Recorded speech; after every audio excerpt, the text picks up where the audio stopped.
My name is Lacye Winklepluck, and this is my Hope for One story.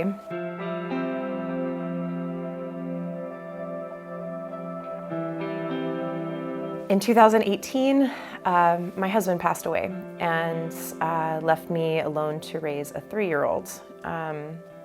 He was an addict, and before he died, he liquidated our assets and gambled everything away. So I claimed bankruptcy, and I was just alone in California as a single mom of a very young child.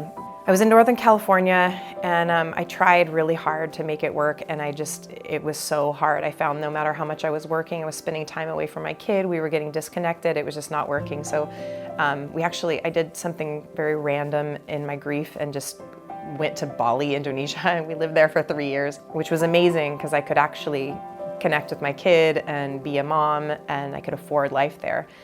After the pandemic, we moved back to California, and I grossly underestimated how challenging it would be. So we tried, we were in Northern California, we lived in a trailer for a little bit, and I tried, and eventually I became very depressed, and I was hoping to move back to my hometown of San Luis Obispo to be close to my family. I lined up a place to live, we packed up our stuff, and we came here, but when we got here, our house fell through. And so my daughter and I actually were homeless for a bit of time. We were living in a motorhome that didn't have running water. The part where this water was stored was infected with sulfur or something, so we couldn't even eat inside of the motorhome because it was so gross. I had to send my kid to school without showers. The refrigerator didn't work. Anyways, it was a mess, and it was an incredibly depressing, horrible, dark time.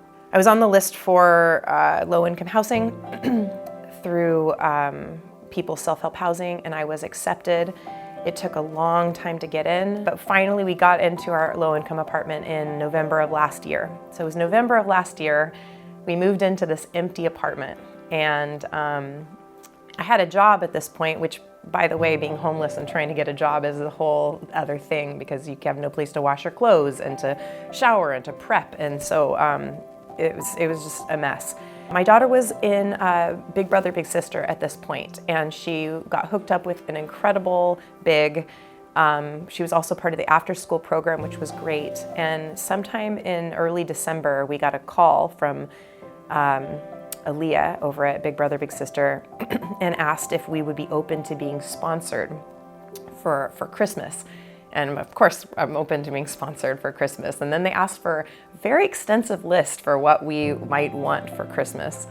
And the whole process was pretty fun. It was fun to just dream about what we could possibly want. So come, the week of Christmas, I get a call, they're on their way with the Christmas presents. And this lady pulls up in a car, and I meet her downstairs. I'm like, hey, can I help you carry things up? And she's like, yeah, sure. And so I grab an armful, which I was amazed, this trunk was full and it was all for us. And then another car pulled up, and I was like, I couldn't even believe the generosity, and I'm gonna cry. We had nothing, and the Slow City Church gave us, I have a vacuum cleaner, things.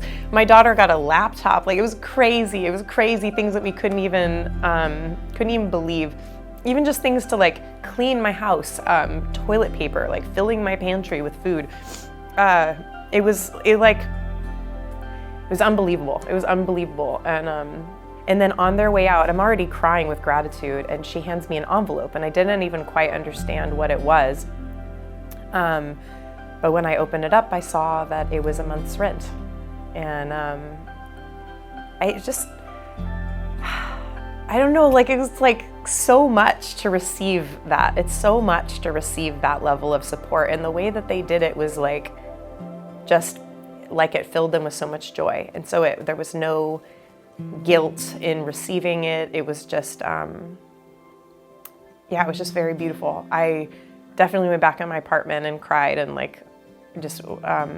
overwhelmed. It was overwhelming. Yeah, generosity like this can change somebody's life. It literally changed our life.